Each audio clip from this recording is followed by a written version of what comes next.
الحمدللہ رب العالمین والصلاة والسلام علی رسولہ الکریم وعلی آلہ وصحبہ اجمعین ومن تبعہم بإحسان الی یوم الدین، اما بعد۔ آج کے اس درس میں مندوب سے متعلق بعض مسائل پر انشاءاللہ گفتگو ہم کریں گے۔ سب سے پہلا مسئلہ کہ مندوب کیسے جانا جائے گا، مندوب کے صیغے کیا ہیں۔ جیسے واجب کے صیغوں پر گفتگو کی گئی تھی کہ امر مطلق وارد ہو، وجوب پہ دلالت کرتا ہے، شریعت کی طرف سے لفظ وجوب یا لفظ فرض وغیرہ کی تصریح ہو تو وجوب پہ دلالت کرتا ہے، ویسے ہی مندوب کے صیغے، یعنی وہ چیز وارد ہوگی تو ہم سمجھ جائیں گے کہ مندوب۔ سب سے پہلا نقطہ جس پہ گفتگو ہوگی کہ واجب کی طرح سے مندوب کا کوئی حتمی صیغہ نہیں ہے۔ واجب کی کچھ صیغے مخصوص کیے گئے تھے، لیکن مندوب کا کوئی بھی صیغہ مخصوص نہیں ہے۔ قرائن اور احوال سے جانا جائے گا کہ یہ چیز مندوب ہے یا مندوب نہیں ہے۔ علماء اصول فقہ نے مندوب کے جن صیغوں کا تذکرہ کیا ہے ان میں سے بعض مندرجہ ذیل ہیں۔ سب سے پہلا صیغہ فعل امر، یعنی فعل امر جیسے وجوب پہ دلالت کرتا ہے ویسے مندوب پہ بھی دلالت کرے گا، لیکن فرق ہے دونوں میں۔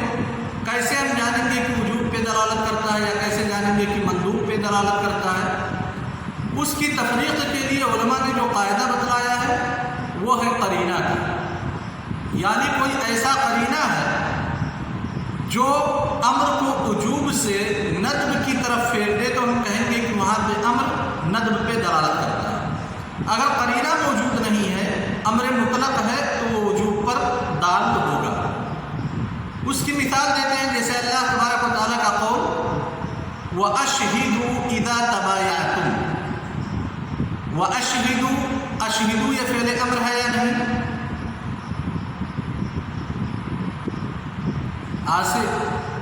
فعل امر ہے باب فعال سے، لہذا ترجمہ اس کا ہوگا، مطلب ہوگا کہ جب خرید و فروخت کرو تو گواہوں کو مقرر کرو، یعنی خرید و فروخت کے وقت گواہوں کا پایا جانا یا گواہ مقرر کرنا یہ ضروری ہے۔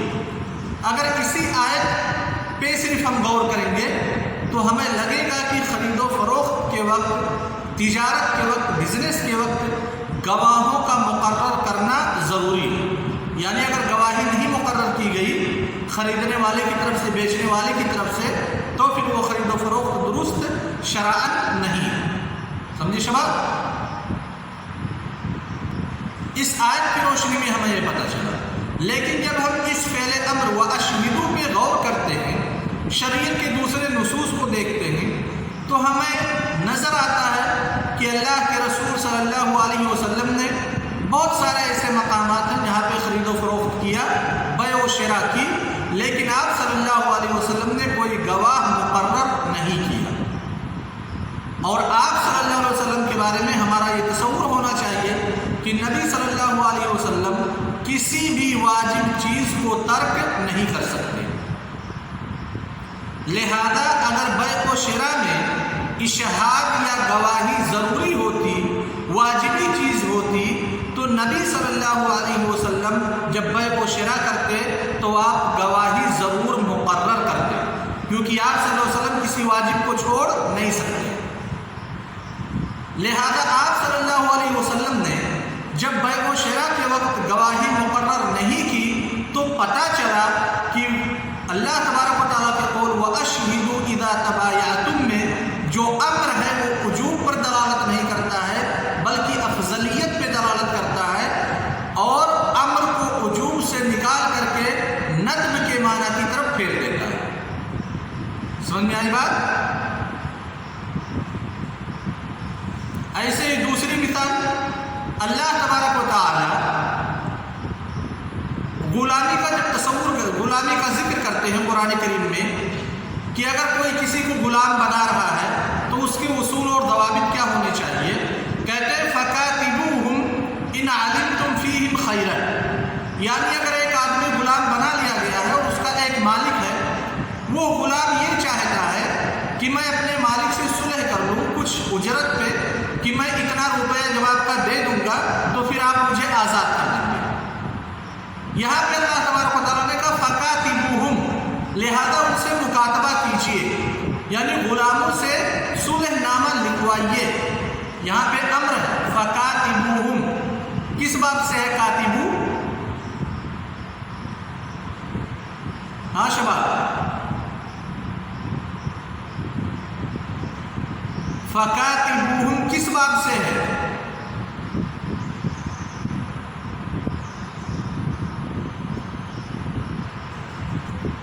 لہذا فَقَاتِبُوهُمْ یہ فعل امر ہے۔ اس آیت کو دیکھ کر کے اندازہ لگتا ہے کہ غلاموں کے ساتھ صلح کرنا یا مکاتبہ کرنا ضروری ہے، کیونکہ امر وجوب پہ دلالت کرتا ہے۔ چلیے یہ آیت ہمارے سامنے ہے۔ اب اس آیت پہ صحابہ کرام کا عمل دیکھتے ہیں، نبی کریم صلی اللہ علیہ وسلم کا عمل دیکھتے ہیں۔ تو جب صحابہ کرام کی زندگی اور نبی کریم صلی اللہ علیہ وسلم کے عمل پہ ہم نظر ڈالتے ہیں تو ہمیں اندازہ ہوتا ہے، ہمیں اس چیز کا وجود ملتا ہے کہ نبی کریم صلی اللہ علیہ وسلم کے سامنے بہت سارے صحابہ کرام نے اپنے غلاموں سے مکاتبہ نہیں کیا، اور نبی صلی اللہ علیہ وسلم اس پہ خاموش رہے۔ تو نبی صلی اللہ علیہ وسلم جس طرح سے کسی واجب کو ترک نہیں کر سکتے، اسی طرح سے نبی صلی اللہ علیہ وسلم کسی باطل چیز پہ خاموش نہیں رہ سکتے۔ اگر غلاموں سے مکاتبہ کرنا واجب اور ضروری ہوتا تو نبی کریم صلی اللہ علیہ وسلم ان صحابہ کو ضرور ٹوکتے جن لوگوں نے اپنے غلاموں سے مکاتبہ نہیں کیا۔ سمجھ میں آئی بات؟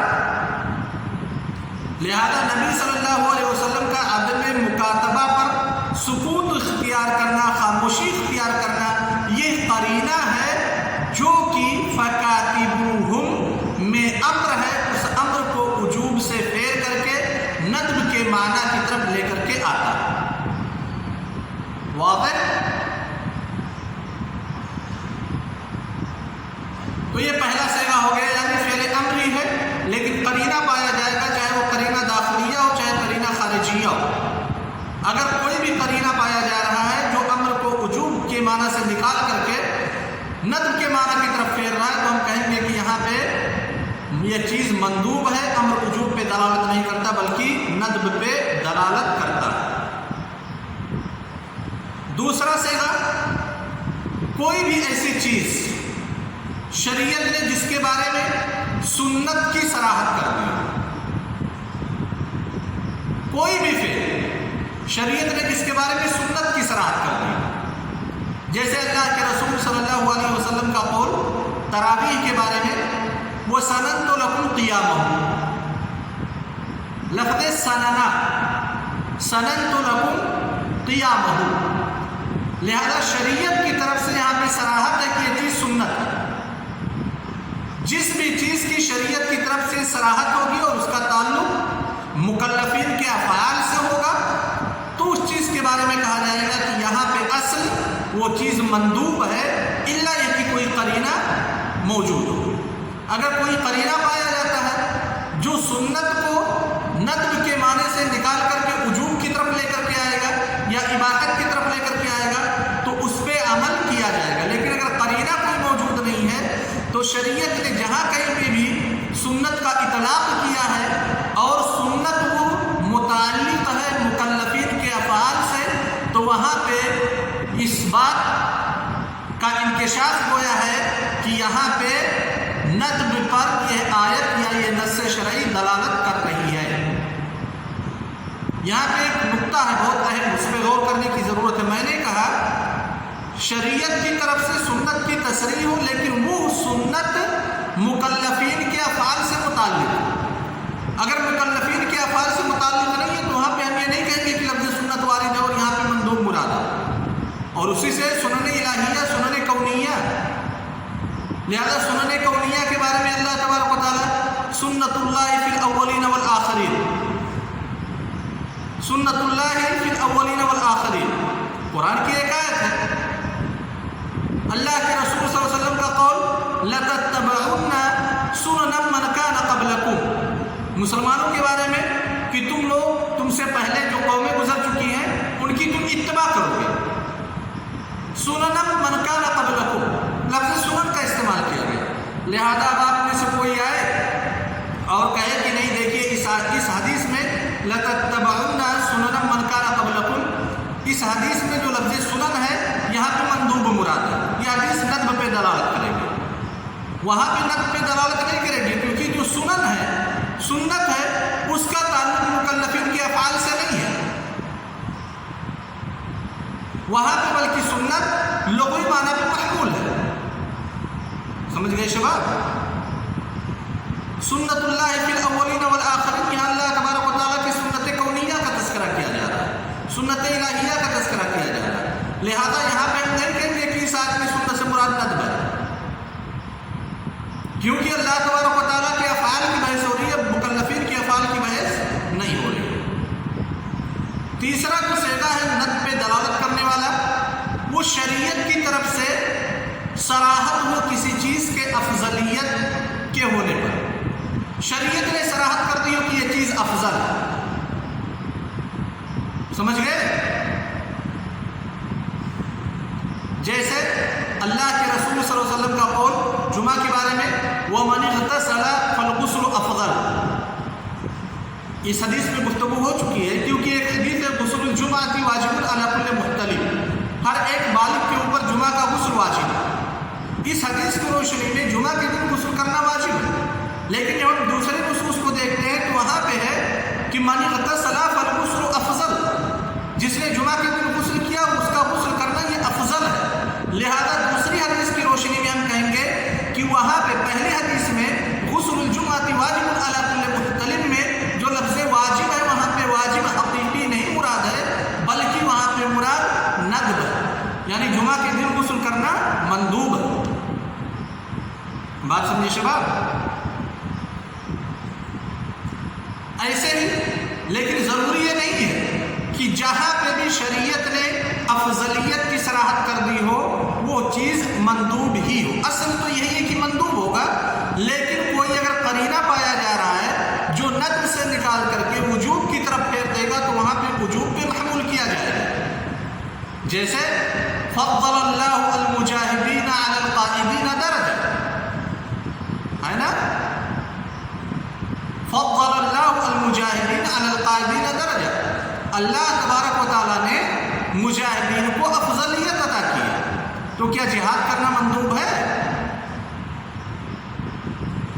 جہاد کرنا مندوب نہیں. اس آیت کی روشنی میں جہاد کرنا مندوب ہے، لیکن جب دوسرے نصوص کو ہم دیکھتے ہیں قرینہ خارجیہ پایا جاتا ہے. اللہ کے رسول صلی اللہ علیہ وسلم کا قول امرت ان اقاتل الناس، مجھے حکم دیا گیا ہے. لفظ امرا یا اس کے مشتقات جب آتے ہیں تو وجوب پہ دلالت کرتے ہیں. لہذا یہاں پہ جو تفضیل ہے وہ مندوب کے لیے نہیں بلکہ وجوب کے لیے. بات سمجھے شباب؟ لہذا 3 صیغے ہو گئے. سب سے پہلا صیغہ فعل امر اگر قرینہ پایا جاتا ہے تو، دوسرے نمبر پہ شریعت کی طرف سے سنیت کی تصریح ہو، تیسرے نمبر پہ شریعت کی طرف سے افضلیت کی تصریح ہو. چوتھا جو صیغہ ہے ہر وہ اسلوب جو ترغیب پر دلالت کرتا ہو، ہر وہ اسلوب جو ترغیب پر دلالت کرتا ہو. جیسے اللہ کے رسول صلی اللہ علیہ وسلم کا قول حضرت بریرہ رضی اللہ تعالی عنہا کے لیے، جب حضرت بریرہ رضی اللہ تعالی عنہا اپنے شوہر مغیث سے الگ ہو گئی اور ان کی حالت کا تذکرہ بیان کیا گیا. آپ لوگ حدیث میں پڑھے ہوں گے کہ حضرت مغیث رضی اللہ تعالیٰ عنہ کس طرح سے پریشان رہتے تھے حضرت بریرہ کے لیے، اور حضرت بریرہ کی طرف سے کتنی بے اعتنائی تھی مغیث کے لیے. تو اللہ کے رسول صلی اللہ علیہ وسلم نے جب حضرت مغیث رضی اللہ تعالیٰ عنہ کی حالت دیکھی تو حضرت بریرہ رضی اللہ تعالیٰ عنہ سے کہا لو راجعتیہا، کہ اگر تم مراجعہ کر لیتی، یعنی پھر سے شباب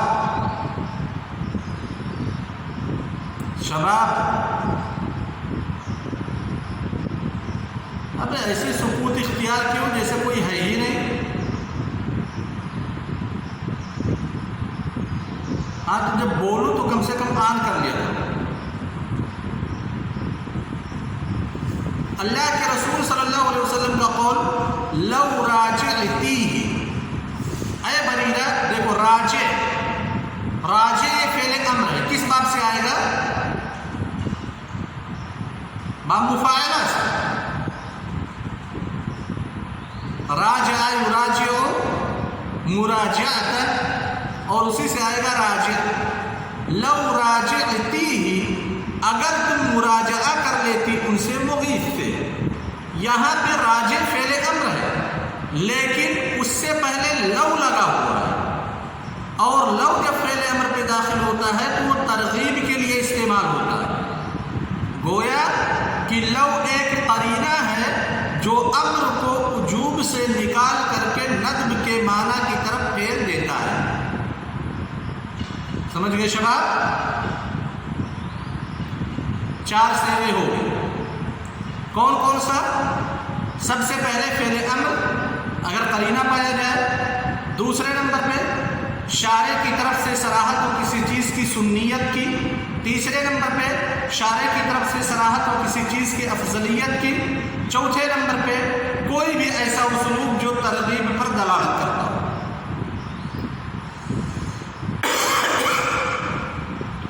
بات ختم ہو گئی، اب دوسرے پوائنٹ کی طرف آتے ہیں۔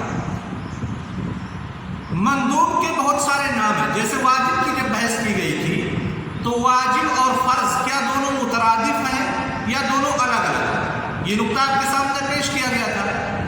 ایسے ہی مندوب کے بہت سارے نام ہیں، کہا جاتا ہے مندوب، مستحب، تطوع، سنہ، احسان، المرغب فی، وغیرہ وغیرہ۔ تو یہ سارے جو اسماء ہیں، چاہے سنت کہا جائے یا مستحب کہا جائے یا مندوب کہا جائے یا تطوع کہا جائے، یہ جو مختلف اسماء ہیں، متعدد اسماء ہیں، کیا یہ سب مندوب کے مترادف ہیں یا ان میں کوئی فرق ہے؟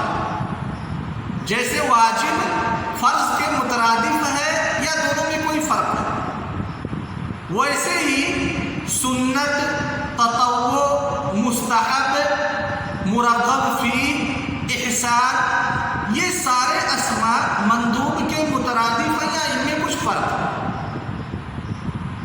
2 نقطۂ نظر پایا جاتا ہے، ہمیں تفصیل میں جانے کی ضرورت نہیں ہے۔ جمہور کا نقطۂ نظر یہ ہے کہ یہ سارے کلمات، سارے اسماء مندوب کے مترادف ہیں، ان میں کوئی فرق نہیں پایا جا رہا، جیسا کہ جمہور کا نقطۂ نظر تھا واجب اور فرض کے بارے میں۔ سمجھے شباب؟